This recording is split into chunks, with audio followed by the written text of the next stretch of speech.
Hey guys, I'm making this video, or at least recording the audio for it, fairly late at night.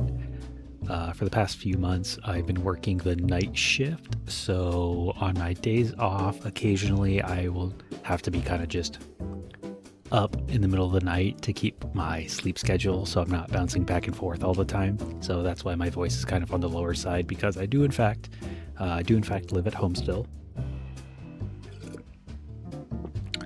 But yeah, I got the hankering to make a video about Mushoku Tensei, Jobless Reincarnation. When this show first came out, I watched the first handful of episodes, and I believe I got up to the part where they just made it to the Demon Continent. And I stopped watching not too long after that.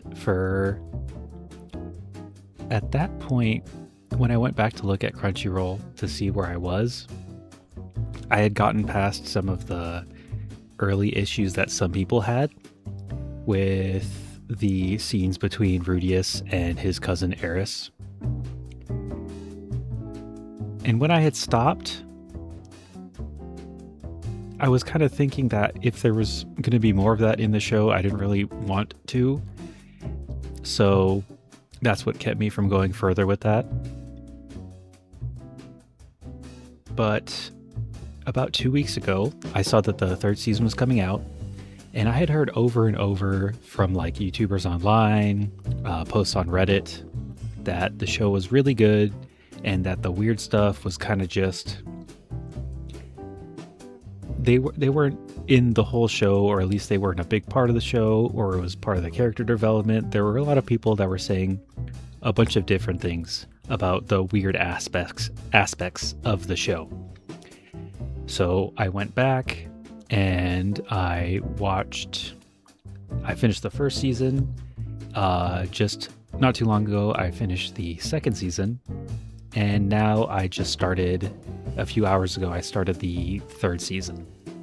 And I have liked, the TLDR for this video is I've liked 99% of what I've seen. The writing's really good, the dialogue's really good, the character development is really good. I kind of get the point that people were making about Rudius getting better, because he does get better. He does become a better person. That's kind of what I was hoping for with Rent-A-Girlfriend. When I first started to watch that show, I believed that the route that the author was going for with the main character for... I can't even remember what the main character for that show was. The main character for Rent-A-Girlfriend, I believed that it was going to be about his character development and gaining confidence, becoming better with women. I had no real reason to believe this, but that's where I had a feeling that it was going, because I thought it was going to be some sort of hero's journey or something along those lines. And that's what this show, Mushoku Tensei, more or less ended up being. At the very start of the show, I don't think this is new. If you're watching this video, then you probably were around when Mushoku Tensei first came out and it had its controversial handful of episodes. For those that don't know, Rudius, the main character, is reincarnated from a Japanese man. It's an isekai, of course he is. And he was 30 or 40 something when he got hit by a car, and was reincarnated in this new world that he finds himself in. Now, the person that Rudius was before, it was a dirtbag, massive scumbag. But it was because he was a social outcast, and from a very young age, he developed agoraphobia and an extreme case of social anxiety, to the point where he can't go outside of his house because he was bullied at school. And the bullying he goes through is absolutely unjustifiable. It's like terrible. They like tie him to a fence naked, and he's only in middle school when this happens. It's a terrible thing to happen to someone. But he gets worse as he gets older. He hasn't left his house, and he doesn't go to his parents' funeral. He eventually gets kicked out, and the same day that he gets kicked out of his house, he gets hit by the truck and gets transported to the other world. And he gets transported into the body of a newborn. So he basically has to start life from zero, which is actually kind of new for this genre. That doesn't happen very often, which I thought was really interesting. A lot of the time they just get plopped into the world with their body in whole, so that's kind of nice that it does that. Apparently, the light novel is significantly older than a lot of the recent isekai, so it is innovative in a lot of ways. I don't know why the other isekai never copied this. But anyway, so Rudius grows up from a newborn, but he still has the mind of like a 30-something, 40-something year old man. And that man was not very well adjusted socially. So he's a kind of a creep when he's young, and he very much enjoys that people give him the benefit of the doubt when he's a kid, and he does a lot of weird stuff, like playing with women's underwear, and he like bites his mom's nipples when she's breastfeeding him. Kind of weird. It's kind of a one-off thing from what I remember. It's been a long time since I watched it. And there are some questionable moments that he has with some of the other children his age. Nothing like too bad that I remember, but they were kind of looked at sideways when people first started to watch it. There is a certain scene where he's a little bit older. I want to say like 9 or 10. And he has his cousin who's a few years older than him. I don't think she's any more than like 11 or 12. And they like almost have sex, and it's really, really weird.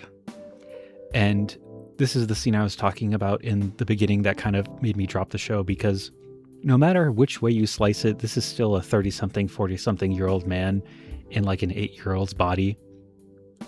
So he has the knowledge and experience of a 30 to 40-year-old. It just really seemed creepy to me.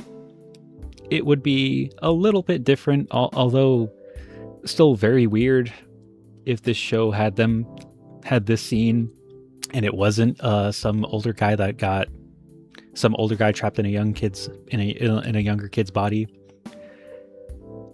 But that kind of rubbed me the wrong way, and that was one of the reasons that I ended up dropping it. It does kind of get better only because Rudius gets older, and as a young man it gets like less creepy.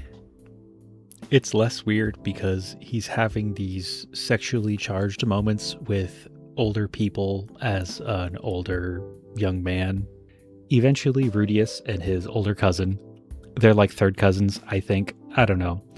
They eventually do get to know each other biblically. And it's when he's like 13 and she's 15. And I don't really know if there's a good way to do a scene like that, but considering how the show kind of set this up, and long story short, I feel like honestly the author didn't drop the ball completely. If he really wanted to have this scene, it could have gone significantly weirder. There's basically just a fade to black, which I was really hoping that's all it really would be. Anyway, they go on an adventure. They get transported to like another continent. They have to find their way back home. And I kind of like this part. Not really creepy. The world building's actually really nice. It breaks a lot of the mold for other isekai tropey worlds. They feel a lot more well thought out. One thing I also would like to touch on is some of the character designs. The character designs for the most part are really good. There's a lot of fan servicey characters, which I don't really have a problem with. But this show does fall victim to the stereotypical, it's not weird guys, she looks 12 but she's really 200 years old trope with one of the characters, Roxy. I understand having long-lived races and having races that age slower than others, but there's a point where we meet Roxy's parents and they look like adolescents. This is playing into that other complaint that people have with like My Hero Academia, with one of the characters I can't remember who exactly it is, but one of the characters has a fan servicey outfit, and she's like 15. But the writer says something along the lines of, "Oh, this is her quirk. She like produces stuff from her skin, so she needs to have an outfit with a lot of skin." Like, bro, really? You are the sole god of this universe. You handcraft this. You don't really get to use that excuse. And where that comes to with Roxy is it just really feels like an excuse to have a younger character, or a younger looking character at least, while also trying to dodge the taboo of sexualizing a younger character.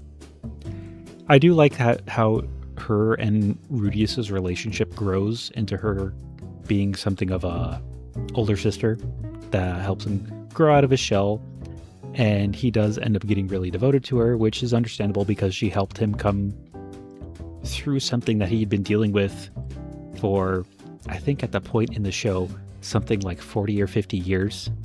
She helps him with his agoraphobia and his social anxiety, and he's grateful to her for that. Understandable. The second season has significantly less of the weird stuff, thankfully. But again, only because Rudius is older now, and it's a little bit less weird just because he's older.